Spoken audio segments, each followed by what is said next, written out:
conéctate con el debate de la reforma eléctrica. Resumen. Foro 10. Impactos económicos y financieros para la CFE y la hacienda pública de las reformas energéticas y su sostenibilidad. Me preguntaba el diputado Moreira, con mucho sentido, si con la reforma secundaria se podría evitar distorsiones. Mi respuesta es claro que sí, diputado. Creo que podríamos llegar, yo estoy convencido, diputado, que podemos llegar a soluciones, lo hemos demostrado. Por eso el comentario que hacía Miguel y el comentario que hago yo, sí podemos sentarnos en una mesa y arrancar con posiciones diferentes tratando de encontrar una solución. Es un problema de costos y de tarifas, no es un problema de reformas legales ni de llevar mucho menos a un cambio constitucional, algo que podría arreglarse perfectamente entre los participantes y agentes económicos de un sector tan importante como es la energía eléctrica. Tú dices que las empresas privadas que generan electricidad en una zona de nuestro país tienen el monopolio. La pregunta es, ¿por qué en 70 años de la Comisión Federal de Electricidad no ha podido generar electricidad en esta zona del país? ¿Por qué no estamos nosotros hoy en Monterrey? Por la simple y sencilla razón de que en los años 90, aquí tenemos dos historias distintas, una de los que hablan de que CFE y el gobierno no tiene dinero. Hice siempre la historia para justificar las privatizaciones. CFE fue, como Pemex, durante todos los gobiernos neoliberales, descapitalizada de manera deliberada. Se hicieron proyectos por parte de CFE que no eran de CFE, que eran de privados y que eran pidiregas y que son proyectos vinculados a presupuesto para comprar energía y capacidad a Iberdrola y a otras empresas desde los años 90. A mí me gustaría conocer en cuánto se ha incrementado el uso del combustóleo. Y primero conocer si para CFE el combustóleo causa daño a la salud, sí o no, porque todos los expertos internacionales, todos los estudios así lo han demostrado. Tan solo el año pasado se declaró emergencia sanitaria en 3 ocasiones en la zona de Salamanca por la calidad del aire. En periodos anteriores a la presente administración, esta fue mayor y reduciéndose.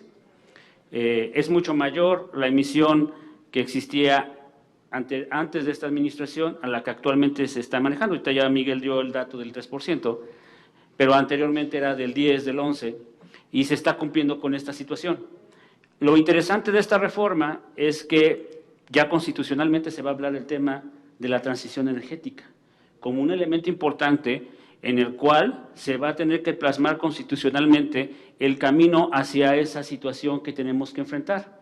Y esa situación que tenemos que enfrentar es muy relevante porque ahora ya se hablan de emisiones de bonos, de procesos financieros verdes, y en ese sentido vamos a tener que desarrollar conjunto de estrategias para levantamiento de inversiones en las cuales se considere y se tengan estas estrategias. Sí, le hice una pregunta concreta de si aceptaría el esquema de Amazon para FEMSA.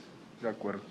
Cuando yo me refería a la compañía Amazon, que es una compañía admirada, grandísima, es por tratar de demostrarles a ustedes cómo la empresa más grande del mundo en este momento está en lo que se le llama también el control de la última milla, que es lo que hoy vale, lo que hoy se pondera en los mercados económicos, tener el control de la distribución. Yo hablé, y lo vuelvo a reiterar, que me parece que la Rectoría del Estado está en ese tipo de monopolios y el legislador tuvo definitivamente una orientación social a decir, no voy a permitir que la distribución y la transmisión queden en manos de cualquiera, lo tiene que controlar el Estado. Y ahí está el Estado controlándolo. Nosotros, y además pesa mucho en el costo total de la electricidad, por eso ponía el ejemplo de cuánto es el recibo del diputado Moreira en costo de transmisión y de distribución. Tenemos que invertir más en esos sectores. Y mi pregunta, tocayo, es, ¿cómo le harías? ¿Qué pedirías para poderla hacer eficiente? La CFE es tuya, es nuestra, es de todos. Vámosla llevando a que sea una empresa de éxito de todos los mexicanos en ese 56% y el 46% que los privados hagan su parte. Si hacemos un equipo parejo y jalando parejo todos, yo creo que a México le va a ir muy bien. ¿Pero qué haría? Bueno, yo cuidaría mucho mis costos, cuidaría mucho mis gastos administrativos como encargado de esto, estoy seguro que eso lo están intentando hacer.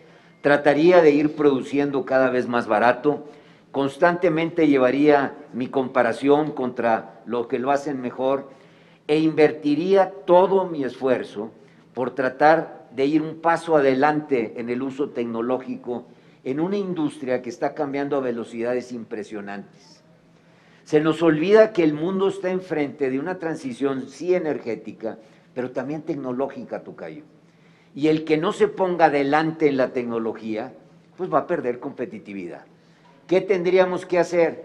A mí me encantaría que la Comisión Federal no fuera la que ahora va a invertir en fotovoltaico, sino la primera que hubiera invertido en fotovoltaico, porque esa es una tendencia en muchos lugares del mundo.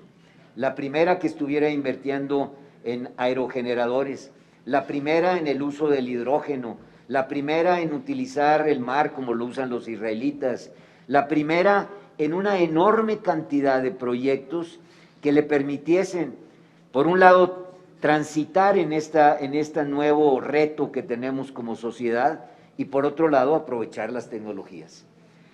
¿Qué se hizo y se dejó de hacer en el marco jurídico que tenemos y que ha tenido o no un impacto financiero y económico en los últimos 3 años?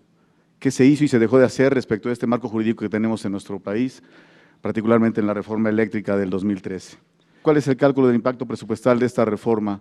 Porque es el tema que estamos tratando el día de hoy, los impactos económicos y financieros de esta posible reforma. Se dejó de implementar la reforma y la reforma iba muy bien, y aquí aprovecho para contestar un poco el comentario que hacía mi buen amigo Carlos.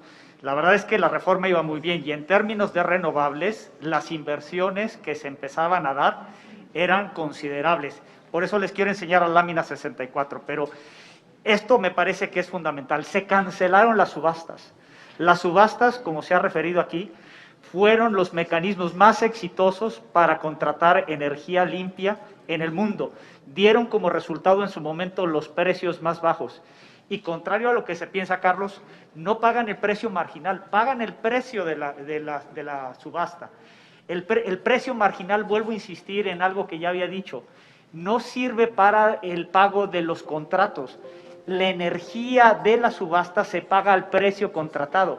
El PML sirve para energía que no está contratada, que te hace falta y que no tienes contratada, o cuando tú ves una oportunidad porque está más barata que la que tú tienes en tu contrato. Todo eso de demanda evitada, transmisión y respaldo son recursos que van o que afectan a la hacienda pública. ¿De qué monto estamos hablando? 75,000 millones de pesos al año. Si lo sumas de aquí a 2024, son 225,000 millones de pesos, más los 490,000. A eso habría que agregarle que tienen ellos un régimen especial fiscal. ¿De cuánto estamos hablando? De acuerdo a nuestros cálculos, de más de 20,000 millones de pesos, esa afectación a la hacienda pública. Entonces, todas esas cosas, junto con que tienes autoabastos que son, consideramos nosotros, ilegales porque no tenían permiso para vender, afectan hoy a Comisión Federal de Electricidad porque esos autoabastos dan el 12% de la electricidad en el país y los PIEs, esas dos figuras, el 42% entre las dos, 31% PIEs y 12% autoabastos.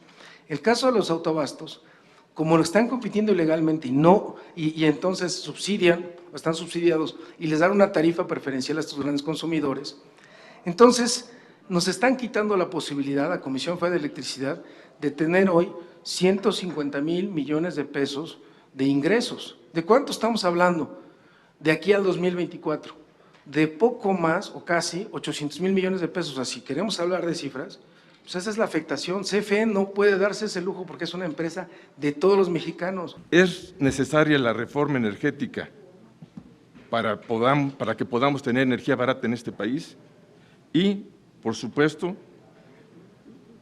ya me dijeron que no debe aprobarse, pero yo les pediría si están dispuestas las empresas que ustedes representan o el sector empresarial a dialogar para llegar a acuerdos contractuales, porque el problema es de contratos, no es de la Constitución.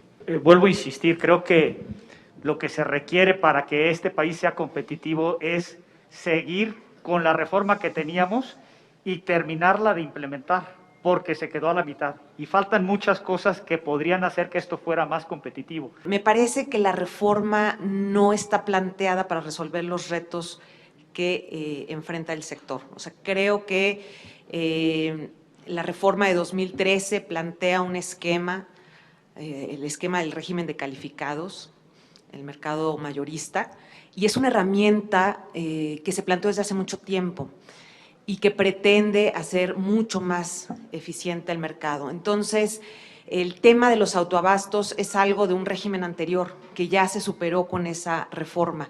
Me parece que se tiene que utilizar e implementar esa reforma y quizás lo que es necesario hacer ahora es posiblemente plantear o detallar un régimen de transición. No sé, podría ser una posibilidad, pero ya existe el instrumento. Las tarifas básicas domésticas no han tenido reducción desde la reforma de 2013 a la fecha. Sin embargo, pues aquí han dicho y que siguiendo así las cosas, en ciertos sectores bajarían las tarifas. ¿Cómo ocurriría eso si siguen así las cosas? ¿Qué pasaría en el caso de las tarifas residenciales? ¿O para cuál sector será el beneficio de seguir así las cosas? CFE, por favor. Desde 2019 no hemos incrementado la tarifa de electricidad como sí se incrementó entre 2013 y 2019. Uno de los temas de la reforma anterior es la tarifa. Aumentó en 35% en promedio la tarifa de electricidad. Hoy la hemos sostenido nosotros, a diferencia de quienes, de Alemania, de España, de Francia, de mercados europeos, que siguen este modelo que les copiamos o les mal copiamos, como este del mercado marginalista que solo favorece a determinados productores monopólicos, a especulación como la que ha hecho Iberdrola en España, no solamente aquí, y que está acusada de manipulación en España. Esto es lo que no queremos tener. Aprecio las respuestas, aprecio que se hayan aceptado algunas propuestas a la manera de tener algún tipo de acercamiento, porque esta Cámara representa a las y los mexicanos y busca, obviamente, que la voz de todos llegue acá. Cámara de Diputados, Legislatura de la Paridad, la Inclusión y la Diversidad.